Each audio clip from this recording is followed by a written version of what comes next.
filhos alguns dos grandes atos do nosso grande Deus. Alguns anos atrás, o Sentinel Group lançou um documentário em vídeo, chamado Transformações. Ele ressaltava o maravilhoso trabalho de Deus em 4 comunidades distintas. Comunidades cujos únicos atributos em comum eram a desordem e o desespero. A aceitação desse vídeo ao redor do mundo foi extraordinária e muito gratificante. Em milhares de cidades, provocou uma nova fome por oração e por unidade. Alguns espectadores, no entanto, tropeçaram na palavra transformação. Perguntavam como poderíamos alegar que houve transformações em lugares onde defeitos sociais ainda permaneciam. Mas transformação não é sinônimo de perfeição.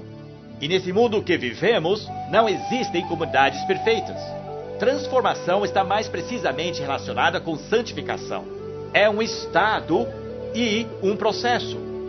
Como definimos uma comunidade depende do nosso ponto de vista. O copo proverbial está metade cheio ou metade vazio. Acredito que o que falta para uma comunidade atingir a perfeição é menos importante que o caminho que avançou para deixar seu estado inicial.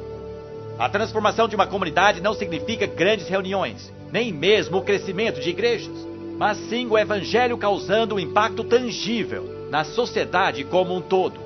Quanto tempo essa condição dura depende de cada comunidade individual.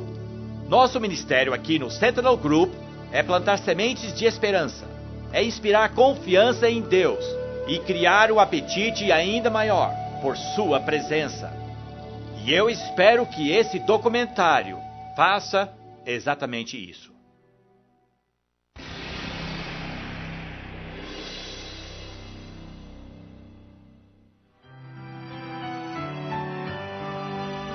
Transformações 2.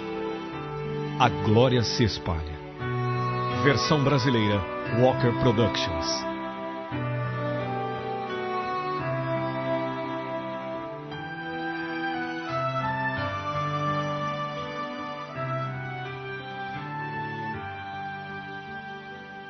A Deus pertence o domínio e o poder. Ele faz reinar a paz nas alturas celestes. Acaso tem número os seus exércitos? E sobre quem não se levanta a sua luz?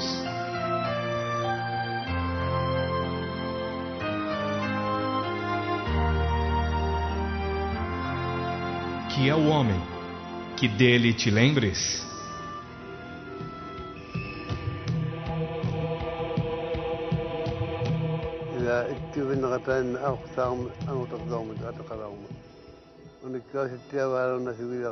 Isso aconteceu há muito tempo atrás e não foi escrito.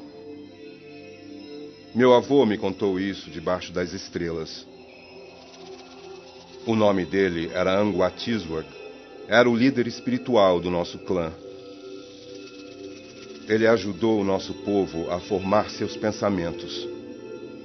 Ele nos dizia quando era hora de levantar acampamento e seguir em frente. Nós vivíamos no litoral norte da grande ilha, aquela que os anglos chamam de Baffin. Quando o cabelo de Anguatiswak estava ficando parecido com a neve, ele ouviu falar de Deus através de um Inuk que veio do sul. O Inuk lhe falou sobre uma nova crença em alguém chamado Jesus. Ele disse que ele era o Filho de Deus. No começo, Anguatiswak não entendeu o que ouviu, mas ficou curioso, porque sua tarefa era explicar os mistérios espirituais ao seu povo. E foi aí que as coisas escondidas começaram a se mover no seu interior. Ele recebeu uma visão. Nessa visão, ele começou uma grande jornada à procura da verdade.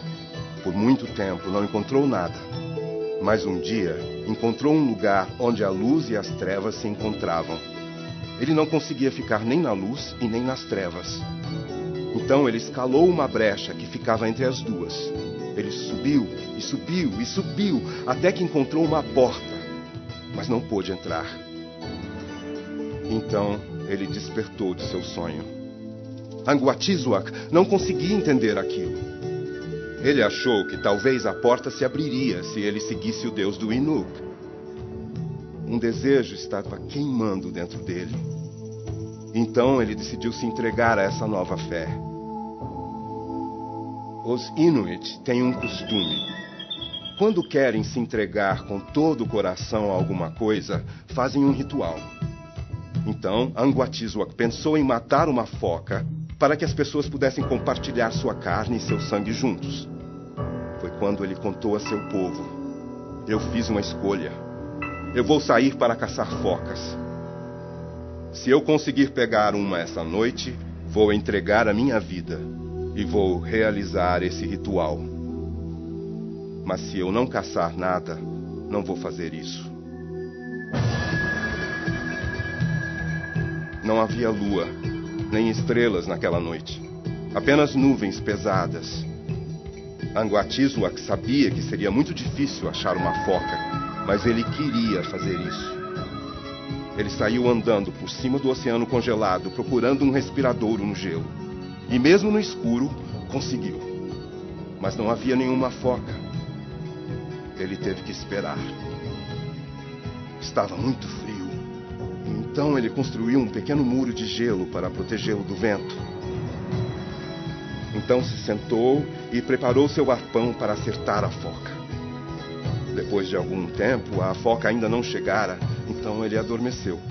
Enquanto Anguatizwak estava dormindo, ele sonhou novamente. E continuou sonhando até que sua cabeça ficou pesada e ele acordou. Quando ele abriu seus olhos, ele olhou para o respiradouro. E havia algo diferente. Ele percebeu que podia ver sua sombra.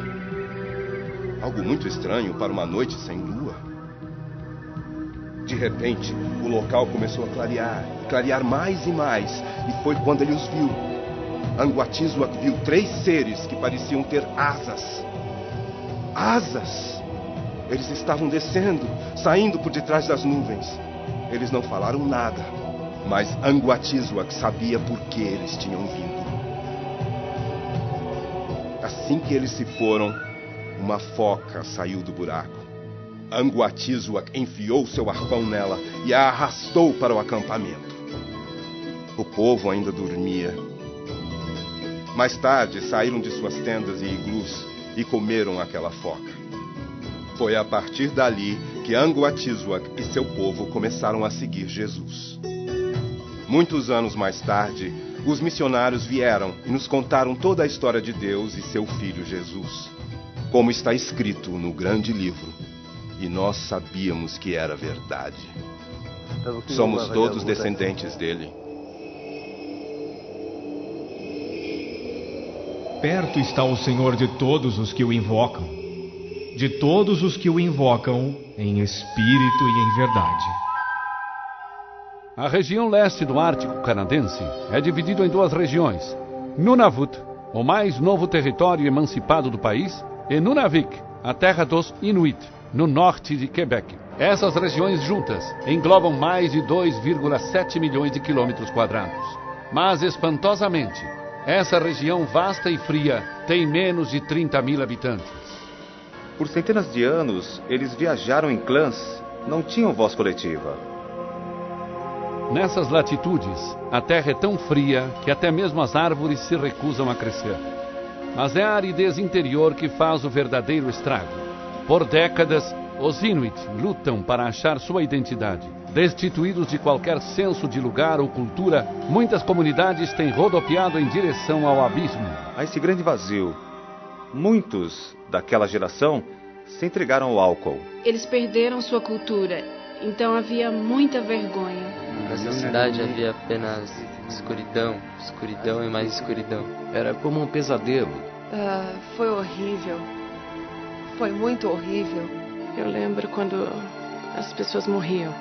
Nós ficávamos lastimando e era muito triste, porque não tínhamos nenhuma esperança. Estamos no norte de Quebec. Temos aqui uma população de talvez mais ou menos umas 500 pessoas. Annie Tertiluk vive na remota Península Gava, em Quebec, desde 1964. Anne e seu marido sabem em primeira mão como o álcool havia se tornado um companheiro problemático para muitos Inuit. Nós éramos um dos piores casais da cidade, porque éramos novos e bebíamos muito. Quando o meu coração começava a bater forte, depois de beber, eu sabia que tinha confusão esperando por mim. Eu acho que toda a comunidade bebia naquela época. Eu lembro de uma vez que a comunidade inteira estava bêbada.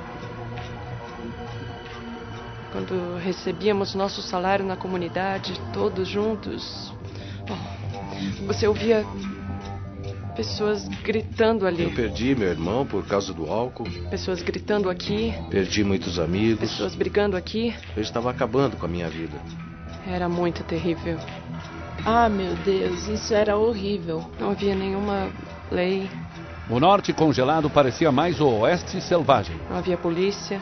A vida era perigosa. Não havia regras na comunidade. As pessoas da nossa comunidade não dormiam por causa de todos os crimes que tínhamos. Mulheres e crianças tinham muito pouca proteção. Tínhamos esposas sendo abusadas por causa do álcool. Meu marido, ele me batia.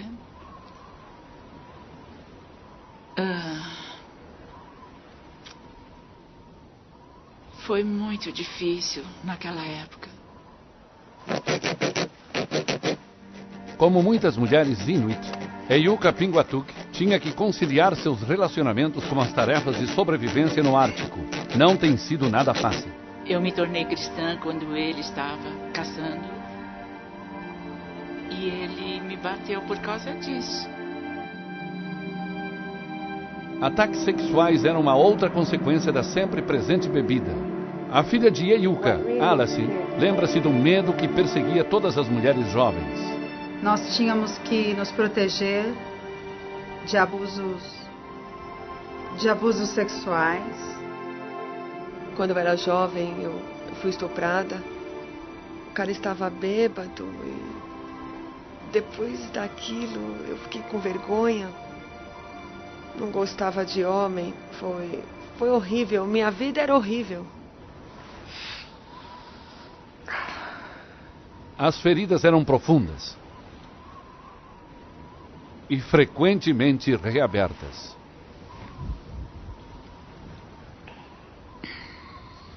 Ninguém queria falar dos abusos, nem das feridas do coração, das emoções. E eu queria que alguém falasse comigo, mas ninguém falava. Para ajudar a esquecer a dor, muitos jovens começaram a se aprofundar nas drogas, álcool e música heavy metal. Outros simplesmente escolheram passar pela porta onde não há retorno. Eu tinha um grande espelho no meu quarto e eu desenhava demônios. Eu tinha uma irmã e ela tinha 22 quando ela se matou. Ela se enforcou. No lado da Baía de Hudson, no Ártico de Quebec, a comunidade de Puvernituk, ou POV, como os habitantes a chamam, tem sua própria história para contar. Não começou nada bem. No verão de 1991, as condições nesse isolado posto avançado eram tão graves que a equipe de televisão da CBC voou até lá para investigar. As descobertas perturbantes que eles fizeram foram ao ar em setembro daquele ano, no Jornal Nacional do Canadá. Alguma coisa está acontecendo em Puvernituk. Um grande índice de suicídios e autoflagelamento de adolescentes. A história, chamada de Verão Mortal, foi exibida por quase 17 minutos. O 8º suicídio de um adolescente no ano é uma estatística horripilante. Mais de 20 vezes a média canadense. Harry Tulugak, pai de 5. A primeira coisa que vem à mente é, não. O que podemos fazer? Por quê? Por quê?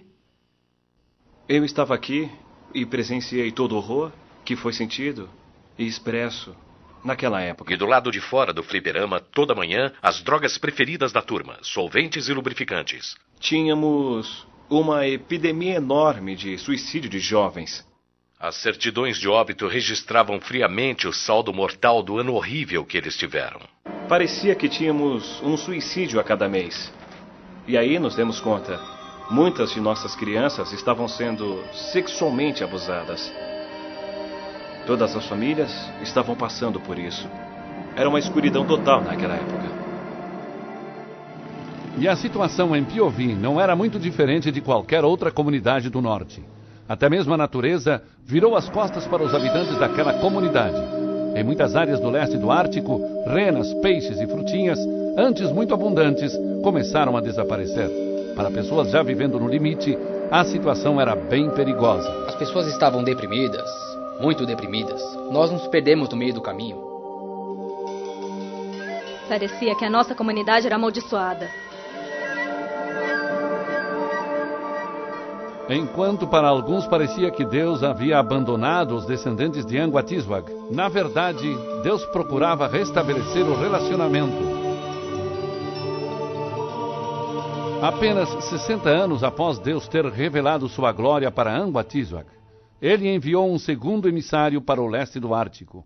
E este tinha um nome: Cônego John Tanner. Ele usava essa Bíblia quando estava na faculdade. As anotações que John Tanner deixou na sua Bíblia são reveladoras. A não ser que o homem abandone tudo o que ele tem, ele não pode ser meu discípulo. Tanner começou seu ministério no meio dos Inuit no final dos anos 20. Na providência de Deus, sua tarefa o levou à mesma costa onde Anguatiswag tinha conduzido seu povo a uma nova aliança. Somente duas instituições precederam a chegada de Tanner naquela ilha: a Polícia Real Canadense e a Hudson Bay Company. Mas a pequena comunidade se tornaria uma importante cabeça de ponte espiritual. Joan Hoban vivia na cidade natal de John Tanner, na Inglaterra, quando ela o conheceu. Ele estava de férias na cidade e falou na sua igreja. Suas histórias do Ártico eram fascinantes. Como jovem estudiosa da Bíblia, Joan sentia veneração por aquele homem de Deus. Meus amigos diziam: eu acho que ele está interessado em você. Eu dizia: não, ele é um missionário bem experiente, né? Mas ele estava interessado. Ele disse: você viria comigo para participar de minha vida? Eu disse sim. Mas a diretoria da missão disse não. A vida no Ártico era muito dura e não era lugar para uma mulher. John voltou sem ela. Joan esperou por ele com fé. 3 anos se passaram sem ao menos uma carta do norte. E um belo dia, um telegrama: permissão concedida.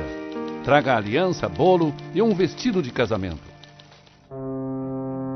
A viagem foi perigosa. O mundo estava em guerra.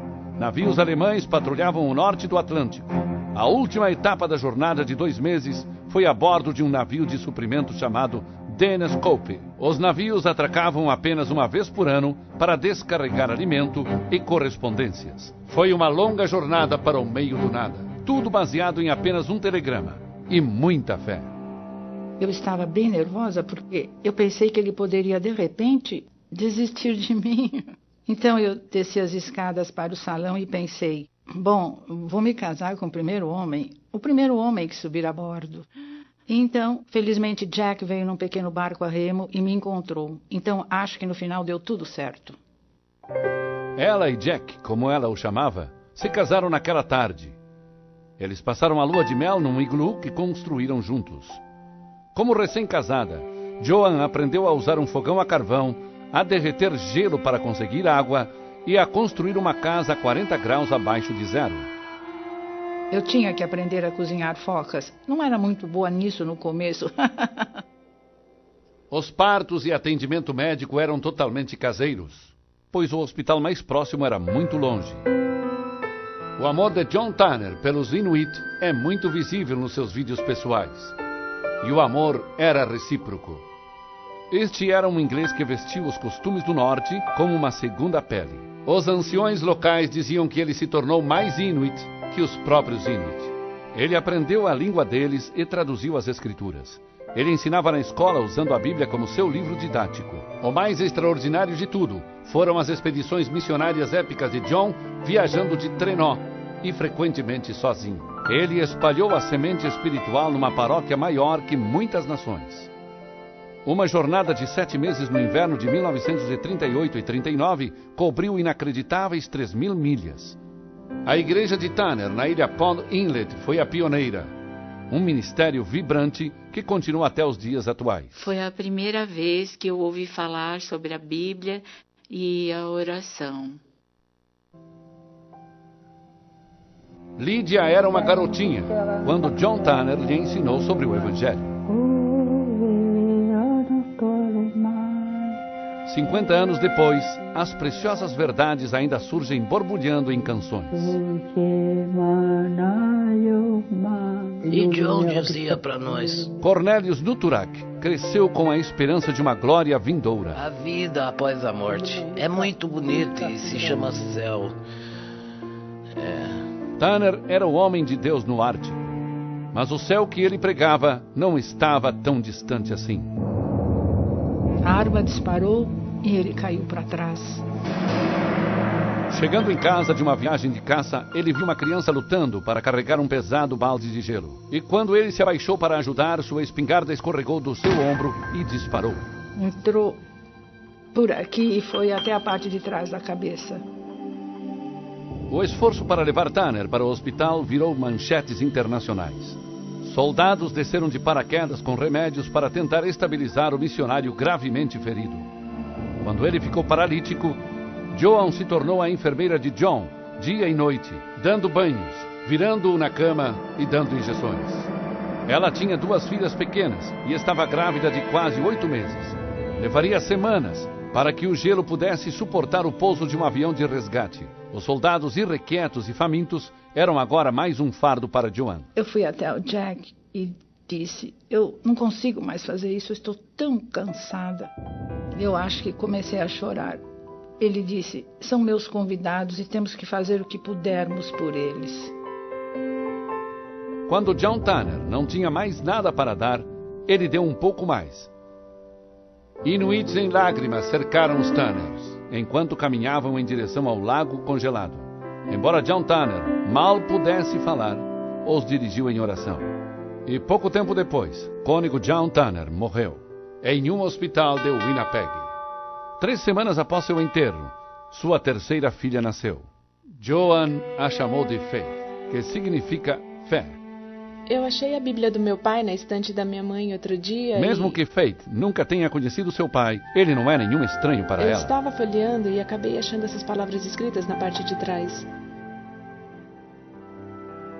Eu decidi que não buscaria me apropriar de nada, apenas de Deus. Comecei a viver uma vida de felicidade e santidade, mas a partir daquele dia, tenho me contentado em viver sozinho com Deus. E pude perceber como era o coração do meu pai, sempre indo atrás daquilo que Deus havia falado com ele. John Tanner morreu muito antes de ir para o Ártico. Ele sabia que se o grão de trigo não cair na terra e morrer, permanece ele só. Mas se morrer, produz muitas sementes. Esta era a sua visão. Joan tinha essa visão também. Eu tive uma visão uma vez com pessoas jovens vindo para as ruas, cantando hinos e tal. Era uma visão, mas acontecerá um dia. Se tornará realidade.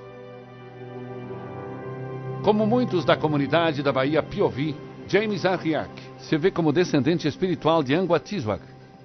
É um discípulo espiritual de John Tanner. A palavra de Deus foi plantada nos nossos pais, e nossos pais, pela semente plantada, deram fruto. Em fevereiro de 1996, algo aconteceu. Em toda a comunidade Pond Inlet, pequenos grupos de intercessores estavam bombardeando o céu, orando por avivamento. A inspiração para esse mover vinha de 2 homens, com grandes corações e joelhos gastos, o evangelista do Ártico Billy Arnakuk e o pastor local Moses Kaya. As pessoas sentiram convicção de pecado e vieram ao Senhor em grande número. E ficaram tão convictas que sentiram que tinham que limpar suas casas. As estradinhas de terra que levavam à velha igreja de John Tanner ficaram repentinamente congestionadas com pessoas desesperadas da cidade. Parecia que de repente todos queriam se livrar de suas drogas ilícitas, pornografia e música heavy metal. estavam vindo como uma enchente. Tinha uma grande lata de lixo bem na frente do altar. Todas as noites eles vinham e enchiam aquela lata. E todas as noites levavam para o depósito e queimavam. Após 5 noites, o depósito da cidade ficou cheio. Quando os líderes da comunidade pensaram em incinerar os itens que sobraram, receberam encorajamento de uma fonte improvável: a Polícia Real Montada Canadense. Fizeram uma fogueira, mais ou menos ali. Onde está aquele iceberg? Os policiais até providenciaram suporte logístico. Disseram, nós até podemos arranjar a gasolina para queimar o lixo. Quase toda a comunidade veio assistir à fogueira.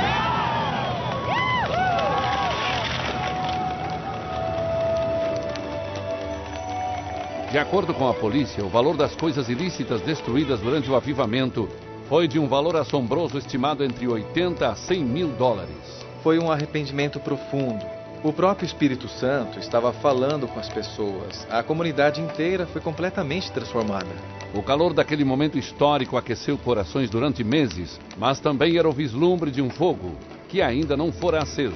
Um fogo tão extraordinário que seria comentado até no outro lado do globo. Aconteceu no meio do inverno, 28 de fevereiro de 1999. Crentes haviam se reunido para uma semana de reuniões de avivamento na igreja anglicana, com fome de Deus e aflitos, com notícias de novos usuários de drogas na comunidade. Resolveram fazer um culto especial para os jovens no domingo à tarde. Dentre os líderes do culto estava o pastor Moses Kayak e seus colegas de ministério, Joshua e James Ariak. Todos eles bisnetos do mensageiro da luz original, Anguatiswak. Um convite foi feito para os jovens que queriam estar mais perto de Deus. A líder de louvor, Louis Ariak, estava orando pelos jovens que estavam reunidos ao redor do altar. Eu me senti muito perto de Deus e ele ficava me falando esse versículo que diz: bem-aventurados os limpos de coração, porque eles verão a Deus. Algo começou a acontecer que estava fora do nosso controle. E aí começamos a ouvir um barulho. E começou bem suave. Você mal conseguia escutar. Um gravador de cassetes duplo, usado para gravar os cultos, ainda estava ligado à mesa de som. Imediatamente eu tentei parar. Começou a ficar cada vez mais alto. E comecei a notar que as pessoas estavam ficando um pouco nervosas. Era tão forte mesmo. E era tão alto que tudo começou a tremer. O fogo passou por mim. Assim, parecia um avião. As coisas começaram a tremer, eu comecei a tremer. Falei pra mim mesma, aviões a jato simplesmente não passam por Pond Inlet.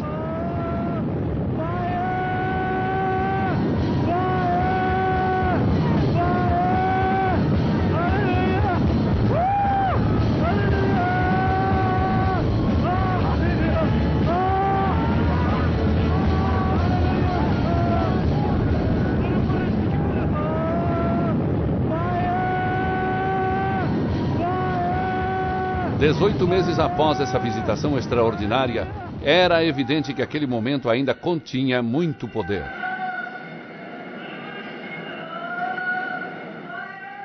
Toda vez que falo sobre isso, me sinto muito pequeno. Pensando... Aleluia. Pensando que o Deus Todo-Poderoso pode nos visitar. Aleluia. Quando o pastor Moses Kayak ouviu pela primeira vez o ruído de baixa frequência, ele foi até a mesa de som para ajustar os níveis. Tentei isso e não parou. E tentei aqui e não parou. Quando também. seus esforços para corrigir a situação fracassaram, ele rapidamente abaixou o volume geral. Quando isso também falhou, ele desligou o sistema completamente. Ainda assim, o som e a gravação continuaram. Não tinha como gravar. Foi simplesmente milagre de Deus. Eu estava completamente quebrantado.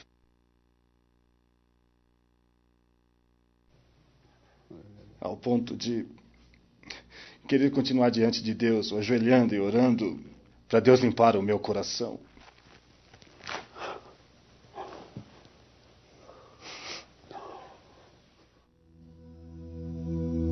mesmo Espírito Santo que agraciou Pond Inlet, também tem visitado outras comunidades no leste do Ártico. Um deles, o vilarejo Alpaluk, é situado na Baía de Angava, a noroeste de Quebec. Estabelecida em 1978, a comunidade rapidamente se tornou conhecida como um lugar de tragédias. Houve muitas tragédias.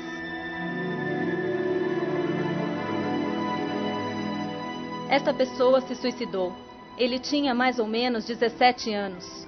Outra pessoa, uma menina, 19 anos, que também cometeu suicídio. O que fizemos foi orar por nossa comunidade. Nós quebramos a maldição na nossa comunidade. Os resultados foram imediatos e tangíveis. Eu vejo que a nossa comunidade mudou bastante. Eu percebo que desde que começamos a orar naquela época, fomos libertos. Estamos felizes agora. A professora Maggie Patak é uma testemunha dinâmica, que não perde uma oportunidade de falar do amor de Cristo. Como eu sou uma cristã, eu sempre quero compartilhar o que está no meu coração com as crianças. Eu sempre pergunto, vocês têm o Salvador no seu coração? A influência do Evangelho nas salas de aula de Alpaluk é penetrante e poderosa. Vamos fazer agora a oração do Pai Nosso para começar nossa manhã. Sylvie Susi é uma professora secular contratada do sul do Canadá. Eu acho que a maioria das crianças aqui são bem religiosas. De acordo com Maggie, essa é uma visão incorreta. Todos eles são salvos. Todos eles nasceram de novo. Isso é 40% da população de Alpaluk e representa todo o seu futuro. As coisas também estão melhorando em Piovi. Residente do vilarejo há muito tempo, o pastor local, Eliassi Salualuk, é uma testemunha alegre desta mudança. Em 1996, esta comunidade foi verdadeiramente avivada. Verdadeiramente avivada pelo Senhor, toda a comunidade. Foi tremendo. Mais uma vez, uma chave importante para isso foi oração fervorosa e unida. Ter um coração aberto para Deus não precisou de mais nada. E então veio o derramar do Espírito Santo na comunidade. E os lamentos nas igrejas.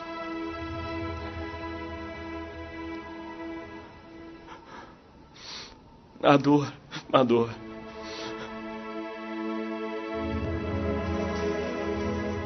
Os gemidos subiram como incenso diante de Deus. E os céus se abriram. E estávamos vendo resultados. Muitos resultados. Bons resultados. A taxa de suicídio está em grande declínio. Na verdade, crimes em todos os níveis diminuíram.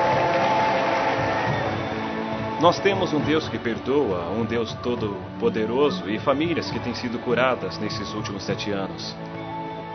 Tem sido maravilhoso o mover de Deus em nossa comunidade.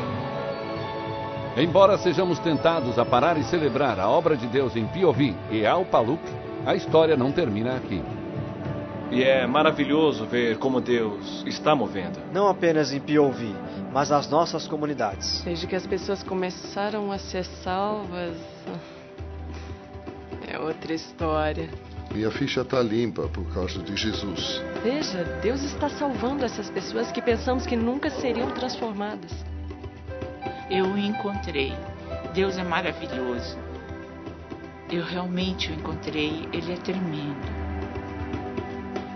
Corações e relacionamentos foram restaurados. Eu vi homens se levantarem e se arrependerem publicamente. Eu abusei dos meus filhos e abusei de minha esposa. Meu marido agora me ajuda e a vida dele realmente mudou. Muitos foram curados daquelas feridas, especialmente mulheres. Deus está usando-as hoje. Deus está simplesmente mudando as comunidades. Jesus era a resposta para todos esses problemas. Comunidades inteiras, é maravilhoso. Nem todas as comunidades do Ártico estão no mesmo nível, mas não há uma comunidade sequer onde nada está acontecendo. Tudo mudou muito, tudo mudou completamente. Está se espalhando por todo lugar. O fogo, o Senhor está espalhando. Você pode visitar qualquer comunidade, posso lhe contar a mesma história.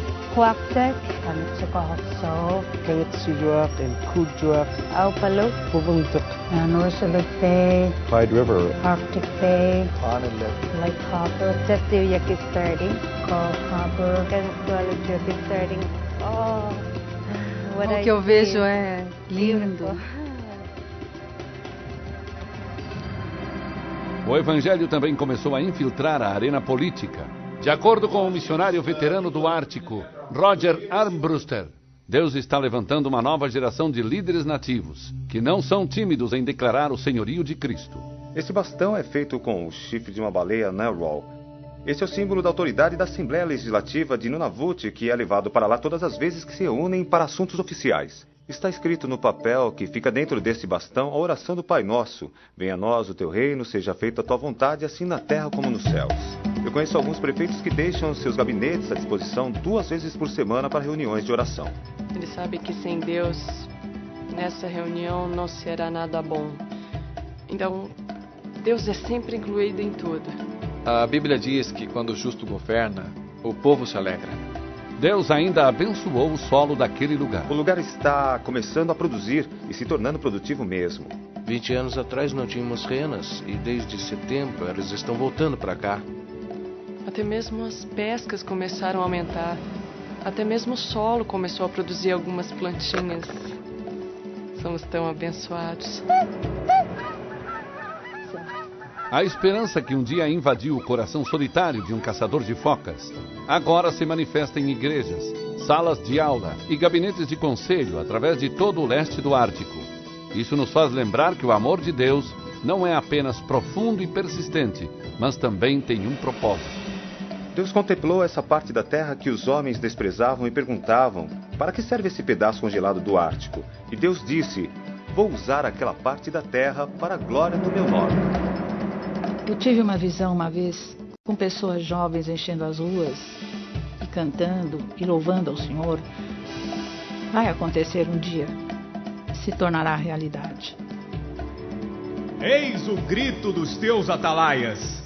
Eles erguem a voz, juntamente exultam, porque com os seus próprios olhos distintamente vem o retorno do Senhor a Sião.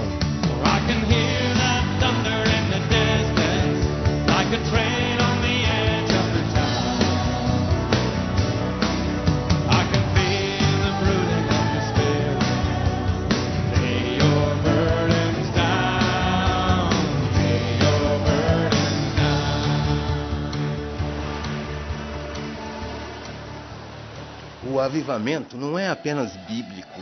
Eu creio no avivamento porque é histórico. Deus fez isso na história. É comunitário, muda as comunidades e é prático. Muda as pessoas, cria pessoas novas. E é espiritual. Muda completamente o ambiente espiritual, eliminando pecados e crimes. É simplesmente lógico que isso é algo essencial. Let your rain fall in this desert.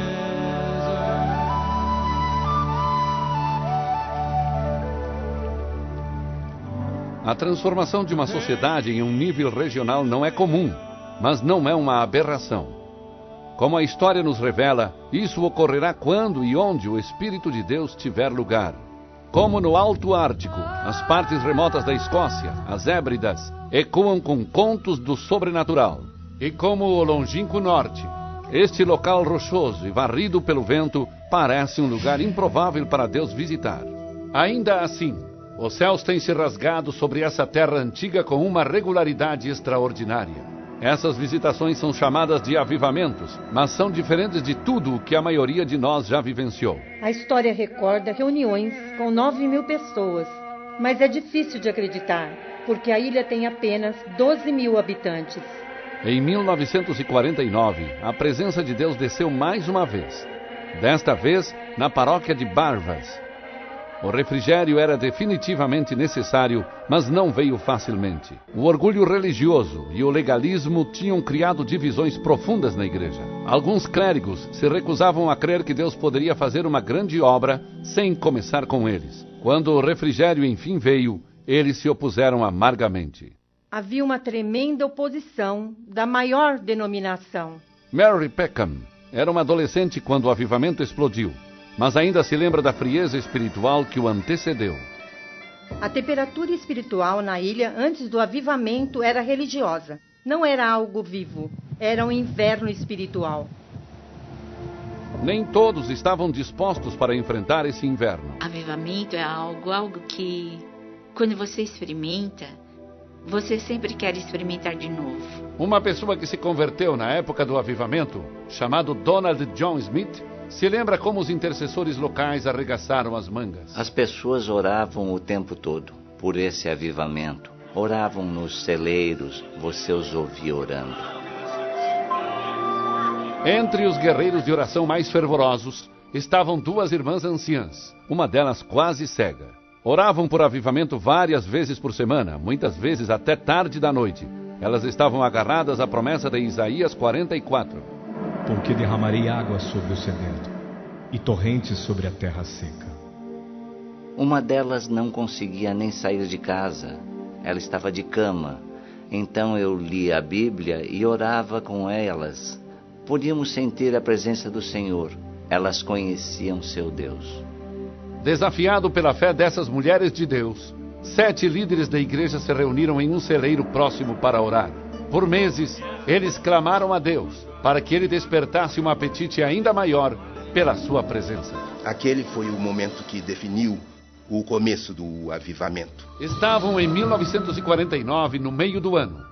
À medida que os presbíteros continuavam sua intercessão no celeiro, perceberam que as luzes dos lampiões das casas e fazendas por perto ficavam acesas até tarde da noite. Algumas nunca se apagavam. A fome de Deus que as pessoas sentiam tinha ultrapassado o desejo de dormir. Os presbíteros perceberam que suas orações tinham sido respondidas. Era uma comunidade em oração. As pessoas choravam muito. Eles tinham tantas expectativas, tantos desejos. Eram como dores de parto. Eram orações dolorosas. Havia tanto anseio para que Deus viesse. E Deus respondeu. Com todos os empecilhos retirados, Jeová se aproximou. Uma coisa muito significativa acontecera na noite anterior. Tinha algo meio estranho, quase arrepiante, na atmosfera da casa. Sentíamos um poder e, depois, até mesmo a louça estava tremendo. Foi como se o Senhor tivesse descido como um vento poderoso. A casa tremia com o poder da oração e a presença do Senhor. E as pessoas ficaram com medo, porque algo sobrenatural estava acontecendo. A glória Shekinah de Deus desceu sobre toda a comunidade, como uma luz sobrenatural visível, pairando sobre muitas casas nas fazendas. Havia luz sobre as casas. A glória do Senhor resplandecia por toda parte. Nós ficamos ali de pé sem saber o que dizer. Aquietai-vos e sabei que eu sou Deus. Foi só o que dissemos. Por volta de 4 horas da manhã, uma multidão de 700 pessoas se reuniu ao redor da delegacia de polícia da comunidade. Muitos tinham viajado de vilas vizinhas, atraídos por um poder incompreensível. Andando na estrada principal, eles clamavam a Deus. Eles deitavam na estrada, pedindo que Deus tivesse misericórdia deles. Era como se de repente estivéssemos na eternidade. Questões eternas, coisas eternas, eram muito reais para nós. Uma figura-chave no desenrolar do avivamento foi o reverendo Duncan Campbell, um pregador fervoroso da Igreja Livre Unida. Ele andava impetuosamente para lá e para cá no púlpito, transpirando muito. Meus queridos irmãos, o segredo do Senhor é com aqueles que o temem. Os salões de culto ficavam lotados. Os incrédulos também vinham. Pessoas de todas as partes da ilha vinham. A igreja ficava superlotada. As pessoas sentavam nas janelas. E muitos outros do lado de fora. Ah, sim, tinha outro tanto de pessoas do lado de fora. Você pode fazer uma comunidade sentir o impacto de uma cruzada, dizia o fervoroso pregador. Mas apenas Deus pode fazê-lo sentir o impacto de Deus. A presença de Deus afugenta nossos programas. Um evangelista sem esforço especial, sem nada organizado nas teses dos esforços humanos. Mas a consciência da presença de Deus pode levantar uma comunidade inteira. Logo, o mover do Espírito de Deus foi sentido em outras ilhas, incluindo Harris, Bernera e Tiree. Mas é do avivamento em North-West que Jim Blanchard se lembra mais. Foi no ano de 1957. Havia uma consciência do poder de Deus trabalhando em toda a ilha. Pessoas estavam sendo salvas todas as noites. Vidas estavam sendo transformadas. Nós podíamos apenas dizer, Deus passou por aqui. À medida que as notícias do avivamento se espalharam, muitos repórteres apareceram na ilha perto da época do Natal. Quando chegavam ao hotel, eram levados ao bar pelo proprietário. Olha, ele dizia, todo esse álcool está aqui. As pessoas não estão vindo. Elas estão indo às reuniões. As reuniões de avivamento estão acabando com a venda de bebidas. Reclamações semelhantes eram ouvidas por toda a ilha. A comunidade havia mudado, sem sombra de dúvida. Os bares da vila praticamente desapareceram um a um. O poder do avivamento afetou toda a comunidade. Não dava para ficar indiferente com o que estava acontecendo. Era como se a consciência da presença de Deus se desabrochasse em toda a ilha. E houve uma transformação completa. E todos sabiam que Deus havia chegado. Essa era a resposta. Tendo observado a disposição de Deus de transformar culturas e territórios distintos, apenas uma pergunta permanece. Isso pode acontecer em nível nacional? Há alguma evidência de Deus trabalhando num Estado moderno, numa nação soberana? A nação do leste africano, Uganda, parece um lugar improvável para se procurar respostas. Arruinada por febres demoníacas, esta que uma vez foi a pérola da África, tem passado décadas num profundo coma espiritual. Seu próprio nome se tornou sinônimo de morte, sendo identificada como o viveiro da AIDS e o prostíbulo pessoal de Idi Amin. Eu acho que Uganda tem sido um país de dor. Um país que tem ido de um golpe militar a outro. Estávamos acostumados a viver com medo. Pastor John Mulindi era um adolescente quando o terror começou. Pessoas estavam sendo mortas aos milhares. Eram massacres, ilhas inteiras sendo massacradas. E você não consegue saber quem é responsável pela matança. Quem ouve John Mulindi contar suas histórias vívidas pode até se contorcer. Seu corpo ficou lá por 2 dias. Ou até mesmo chorar. E eles arrancaram o bebê do seio de uma mãe morta. E então... Mas jamais se esquecerá. Nós não sabíamos contra o que estávamos lutando. A história de Uganda, como muitas nações africanas, é cheia de práticas de magia e rituais secretos. Feitiços conhecidos como Miambi estavam por todo lado. E há provas que alguns reis, inclusive nos dias de Idi Amin, ofereciam sacrifícios humanos. Os africanos são um povo de alianças. Muito do que temos é resultado de uma aliança com o diabo. Nossa história nos conta que nossos ancestrais adoravam outros deuses, que não era o Deus de Abraão. Para Uganda, a consequência dessa idolatria tem sido um longo período de medo e dor. O que eu sabia sobre Idi Amin era que ele era uma figura dominante, que queria fazer-se impor, queria que sua presença fosse sentida por todos os lugares. O jornalista Bart Kakuza cresceu na sombra do infame tirano de Uganda. Como muitos de seus conterrâneos, ele ficou otimista quando Amin foi destituído e o ex-presidente Milton Obote voltou ao poder. Eu pensei que talvez Obote seria melhor que Idi Amin, mas não foi. Havia poderes das trevas por trás daqueles governantes. Estavam estraçalhando esta nação. Naqueles dias era comum achar corpos jogados nos acostamentos. E às vezes as pessoas iam olhar os corpos apenas para ter certeza de que não eram um ente querido. E se não fosse, prosseguiam na sua viagem. E não eram apenas soldados que estavam matando. Eu nasci para morrer. Pastor Jackson Senyonga tinha apenas 3 meses de idade quando sua mãe o jogou no lixo. A irmã da minha mãe me pegou. Achando que ele iria morrer em apenas alguns dias, uma tia concordou em ficar com ele. Mas o menino viveu para uma vida cheia de dores. Meu pai foi assassinado em 79 durante o governo de Idi Amin.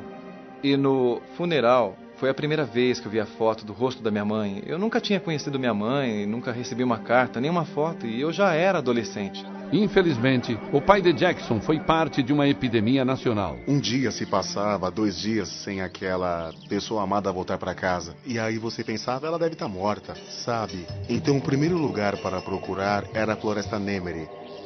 Era a floresta da morte. Você sentiu o espírito da morte ali, o peso da morte. Reuniões de oração eram clandestinas. Pastores circulavam por pelo menos 10 grupos por dia, sempre correndo muito perigo e frequentemente chegando em casa nas altas horas da madrugada. Os soldados tinham poder para fazer o que quisessem. Faziam bloqueio nas estradas. Muitas vezes fui parado por um desses bloqueios. Eu nunca sabia como iria me safar. Em uma ocasião, pararam uma mãe viajando com um bebê e pediram a identidade da criança. E é claro que um bebê não tem identidade. E o bebê foi arrancado dela e jogado para cima, e o soldado ergueu uma faca e o bebê caiu em cima daquela faca. E por volta de 84, começaram a matar pessoas da igreja. Começaram a matar pastores.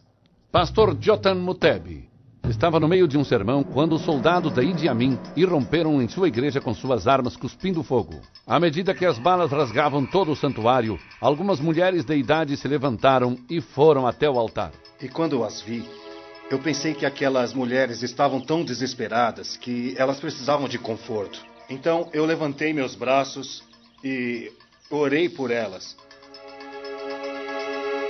Mas eu fiquei sabendo depois que a razão pela qual vieram é que queriam morrer comigo, o pastor delas. Ao invés disso, o pastor Mutebi e seus párrocos foram amontoados em caminhões e levados ao temido centro Nacosera. Apenas alguns metros de onde nós estamos ficava o centro de reajuste Nacosera, onde ficavam as câmaras de tortura. O sadismo e a violência eram indescritíveis.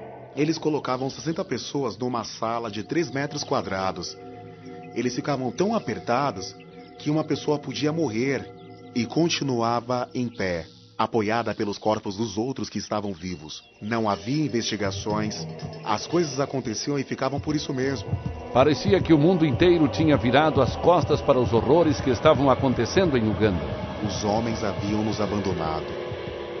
Milhões morreram. E os corpos se amontoavam no reservatório de Owen Falls e nas margens do Lago Vitória. Precisamos nos arrepender de todos os pecados do passado. Nós definimos nosso país. Não somos melhores que Caim. Esta matança desenfreada teve um impacto sério na economia do país e na infraestrutura. As fábricas faliram. Muitos produtos se tornaram escassos e praticamente desapareceram. Você não conseguia comprar sabonete, não conseguia comprar nada. A cidade estava suja. A maioria dos prédios estavam danificados. A moral das pessoas estava tão corrompida que você não conseguia absolutamente nada sem pagar por isso. Quando parecia que as coisas não poderiam ficar pior, ficaram. Desta vez, a notícia foi entregue pela Organização Mundial de Saúde. Estava previsto que por volta de 97... a AIDS teria se alastrado em Uganda de tal forma que 1/3 da população morreria. Dr. Patrobas Mufubenga é um médico que trabalha no Instituto Nacional de Saúde de Uganda. Durante aquele tempo, todos estavam desesperados. Todos nós estávamos perdendo entes queridos. Uganda estava clamando por Deus, assim como uma voz foi ouvida em Ramá, mulheres chorando por seus filhos. A dor, o sofrimento, o choro, o medo, ninguém conseguia consolar. Eles até criaram um ditado que dizia que o Deus de Uganda estava dormindo. No meio do culto, um senhor idoso se levantou e apontou sua bengala para o pastor e disse: "Onde está esse Deus que você tanto prega? O Deus de poder, o Deus que responde às orações? O que Uganda fez para Deus? Parece que Deus nos odeia."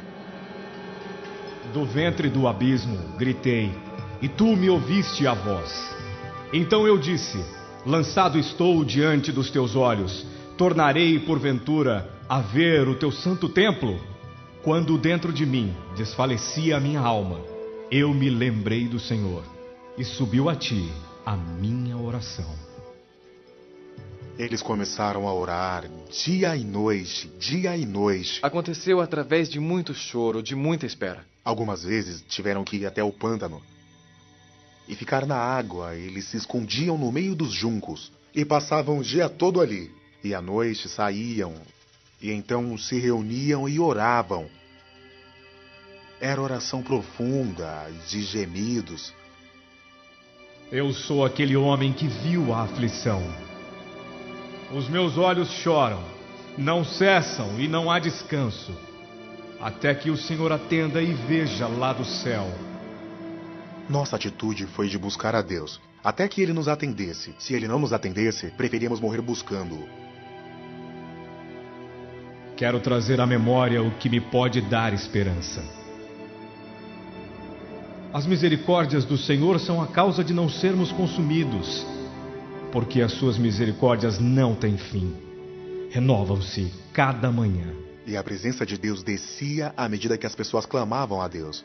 E manifestava-se fisicamente como uma nuvem pesada de neblina, pairando sobre as pessoas. E assim que você entrava no salão, você era envolvido por aquilo, você sabia que estava entrando em algo tangível.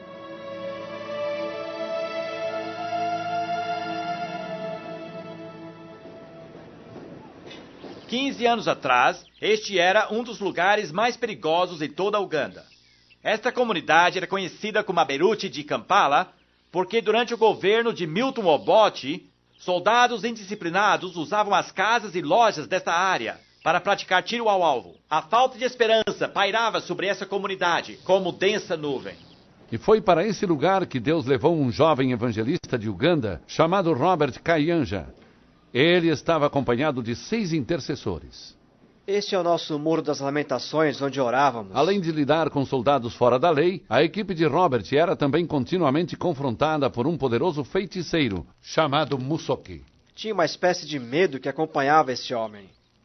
Depois de serem ameaçados de morte, os intercessores clamaram a Deus. Depois de poucos dias, era Musoki quem estava morto. Depois da morte desse famoso feiticeiro Musoki, nós começamos a ver os céus se abrirem. A pequena congregação de Kayanja se tornou uma vasta multidão. A Catedral Central de Milagres agora comporta 10.000 pessoas. E o ministério possui centenas de congregações afiliadas. Uganda, que foi abandonada por muitos e muitos países, cuja economia estava em colapso total, que não tinha voz alguma e cujo povo tinha vergonha de ser chamado ugandês, começou a dar a volta por cima. E o processo de cura começou.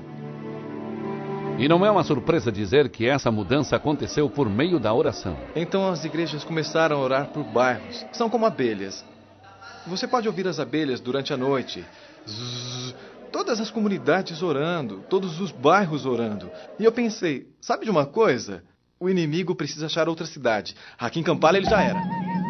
União é uma marca registrada do avivamento atual. A obra que Deus está fazendo nessa terra não pode ser reivindicada por nenhum indivíduo, por nenhuma igreja, por nenhum ministério. Reuniões com todos os pastores de uma cidade são comuns. Deus está nos ajudando para orarmos juntos, para louvarmos juntos. Está realmente acontecendo. Nosso Deus está unindo todas as igrejas. Para falarmos uns com os outros, para nos apreciarmos. O que eu estou tentando fazer é crescer junto com as pessoas que amam a Jesus. Aquelas pessoas que pregam a palavra de Deus. Às vezes, você me encontra em igrejas pentecostais. Eu vou lá, sim.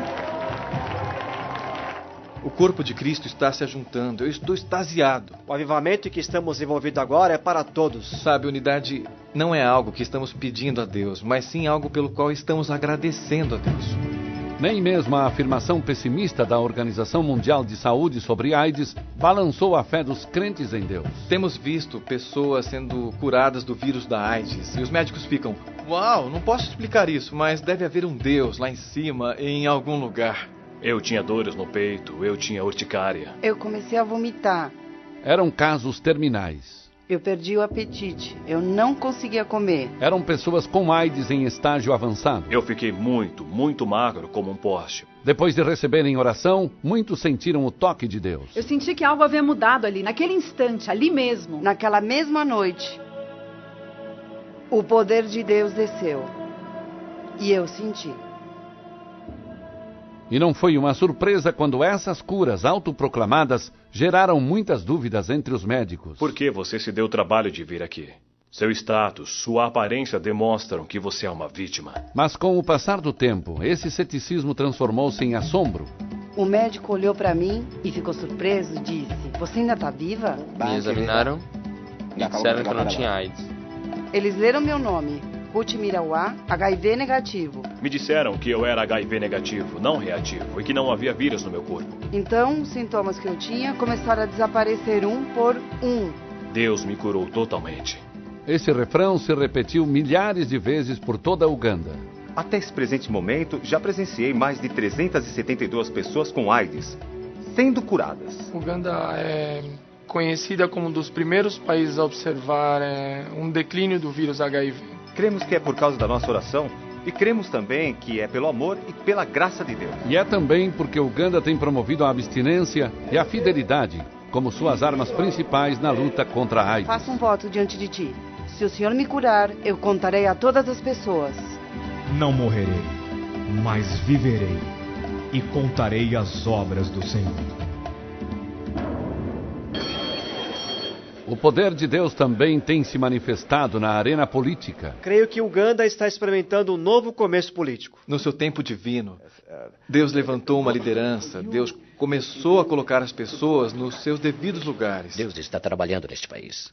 Paul Etienne já ocupou quase todos os cargos no governo de Uganda, inclusive o de primeiro-ministro. O senhor tem sempre estado comigo. É o Senhor Deus que forma nosso caráter. Beatrice Bayenka é representante do distrito Hoiman no parlamento. E então eu quero ser mais firme em tudo que eu faço e que minha luz possa brilhar. Eles esperam que nós reflitamos a Cristo. Stephen Unio é o vice-comissário de polícia do país. Eu sou um dos que acreditam que Deus precisa falar comigo, especialmente nesse tipo de trabalho que eu tenho. Em inúmeras ocasiões, Unio tem visto Deus acalmar tumultos em resposta à oração. E eu creio, baseado na minha própria experiência, filhos de Deus, se continuarmos orando, nada é impossível. Mas eu tenho levado minha fé até o nível do governo. Cecília Erin-Ogwal é a líder dinâmica da oposição no parlamento de Uganda. Eu sou uma embaixadora de Cristo. Não tenho vergonha de testificar isso onde quer que eu vá. À medida que víamos a mudança do governo e o mundo espiritual sendo mudado, nós começamos a sentir, sabe, que o Deus de Uganda não está dormindo. O Evangelho introduziu novas mudanças, até mesmo na estrutura do governo. Agora nós temos um novo ministério, chamado Ministério de Ética e Integridade. Nós nunca tivemos isso. Deus me colocou nessa posição.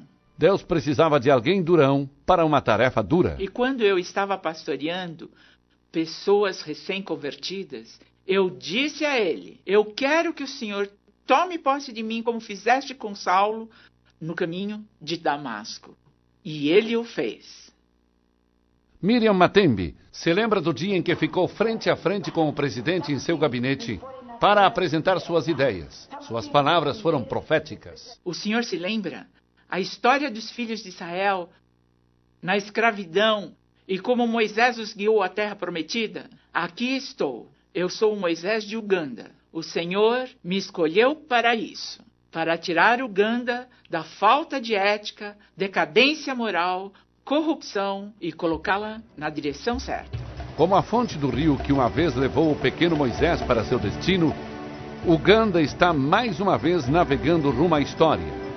E não há evidência mais forte dessa jornada do que o plano agressivo do governo de edificar ética e integridade no poder público. Eu sabia que a batalha seria muito difícil e árdua, mas o Senhor está comigo. Hoje ainda há muita corrupção em Uganda, mas se olharmos para trás e vermos como era 15 anos atrás, é simplesmente incomparável. A juíza Júlia Sabotende é uma promotora especial apontada pelo presidente, uma cristã fervorosa. Sua reputação isenta de corrupção conferiu uma nova energia e credibilidade para a campanha. O que ela tem feito tem sacudido toda a nação e as pessoas estão tremendo, os figurões. Esses arquivos aqui são para refrescar sua memória. Fale conosco. Ela é o que é porque é uma cristã nascida de novo, porque se manteve firme. E hoje ver que as pessoas estão voltando para essa posição de integridade é maravilhoso. Temos visto Deus fazendo coisas grandes e o índice de crimes diminuiu 50%. E não é uma surpresa que esta nova atitude está impactando a economia nacional. Embora as coisas continuem difíceis, sinais positivos estão por todo lugar. E a economia estava perto de entrar em colapso. Achávamos que entraria em colapso, mas hoje está entre as 3 economias que mais crescem na África. E as igrejas de Uganda estão crescendo ainda mais do que a economia. E nós aumentamos de 7 pessoas para 2.000 pessoas em 2 semanas. Nada mal para um jovem que um dia foi jogado no lixo. Hoje é maravilhoso. Temos 5 cultos de domingo de manhã e temos uma média de 20.000 pessoas. E hoje eu vou te dizer uma coisa. A nossa igreja não é a única igreja que Deus está fazendo crescer. E há um avivamento, um imenso avivamento acontecendo nas nossas igrejas. Todos os dias em Uganda há uma nova igreja começando, um ministério começando. Uma vez que fomos libertos dos pecados do passado, precisamos nos focar no propósito de Deus.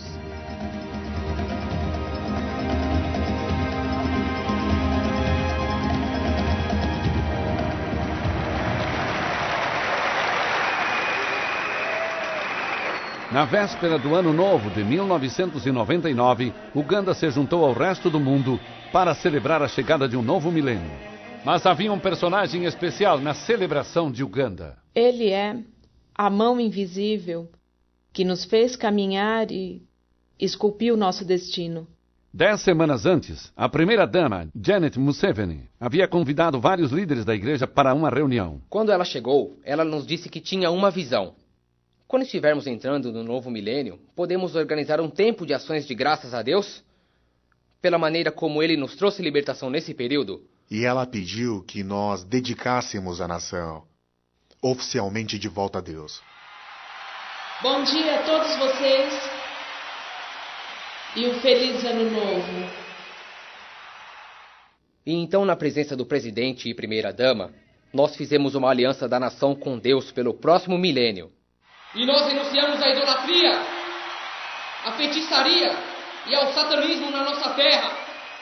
A aliança, que incluía as assinaturas do presidente e da primeira-dama, foi extraordinariamente explícita. Nós estamos cientes que temos colocado outros deuses diante de ti e temos os adorado.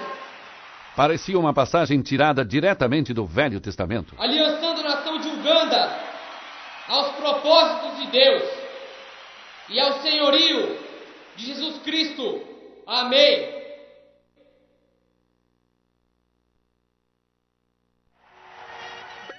Então deu ordem o rei, e se ajuntaram a ele desde o menor até o maior. O rei se pôs em pé junto à coluna e fez aliança ante o Senhor. Do começo ao fim, era só Deus. Tire a vergonha do meu rosto, Senhor Deus. Tire a vergonha de sobre o seu povo, Senhor.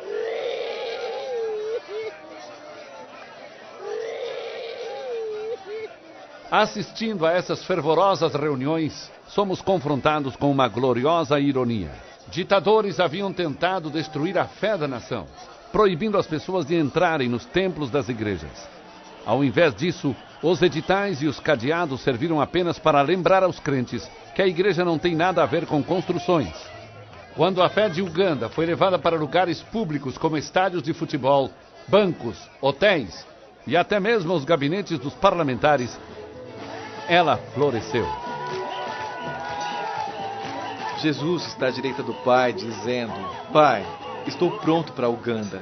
E Uganda, que já foi a pérola da África, agora está pronta para brilhar de novo. É maravilhoso para as pessoas que viveram naquela época ver o que está acontecendo agora. A vida chegou. Parece que há um novo rei reinando na nação de Uganda. Uganda está pronta para Deus como uma nação. É espantoso. É realmente um milagre. Ninguém pode negar isso.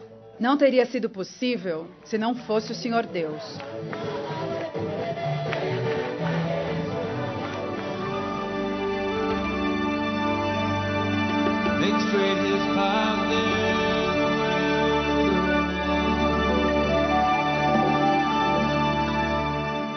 Para aqueles que se perguntam por que Deus se moveu tão poderosamente nessas regiões específicas, a resposta é simples.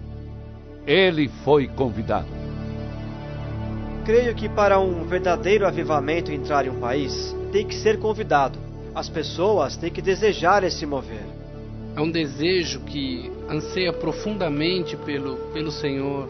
As pessoas estão orando e elas estão buscando a Deus com o entendimento de que a única maneira de sairmos dessa bagunça é Deus estar em nosso meio. É Deus limpar nossa sociedade. É Deus fazer todas as coisas novas. Se o meu povo...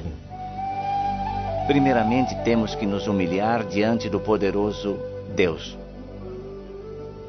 Se o meu povo... Só conseguimos mover o Espírito pela oração. Não há outra maneira. Que haja oração em todas as nações do mundo. Em todas as cidades, em todas as vilas e em todas as igrejas. Se o meu povo... Senhor, precisamos de Ti. Venha. Não podemos fazer isso sozinhos. Venha nos visitar. Se o meu povo... Há um preço a pagar pelo avivamento. Tem oração, tem lágrimas de arrependimento. Senhor meu Deus, nós oramos para que Tu faças uma cirurgia no coração das pessoas. Deus se importa com meu coração, mais do que qualquer outra coisa. Tira dos nossos corações a teimosia, a falta de fé. Ele está realmente atraído a corações puros. E Pai, nos dê um coração de carne, que Te ame, ó Senhor meu Deus. Então ouvirei dos céus. Deus ouvirá as orações do seu povo, orações fervorosas, Ele as ouve. Ele te ouvirá. E você conhecerá a fidelidade de Deus. Perdoarei os seus pecados. Desde que nós conhecemos a Jesus pessoalmente, Deus fez uma grande diferença. Agora temos esperança. E sararei a sua terra. Milagres têm acontecido nesse país e creio que Uganda jamais será a mesma. Ai, Deus é tão bom. Eu tenho visto essa comunidade ser transformada pelo poder de Deus. Realmente. Mas haverá um tempo em que o mundo inteiro vai experimentar nações amadurecendo, nações atingindo seu potencial pleno. Essa hora está tão próxima.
Deus prometeu em sua palavra que nesses últimos dias Ele derramaria seu Espírito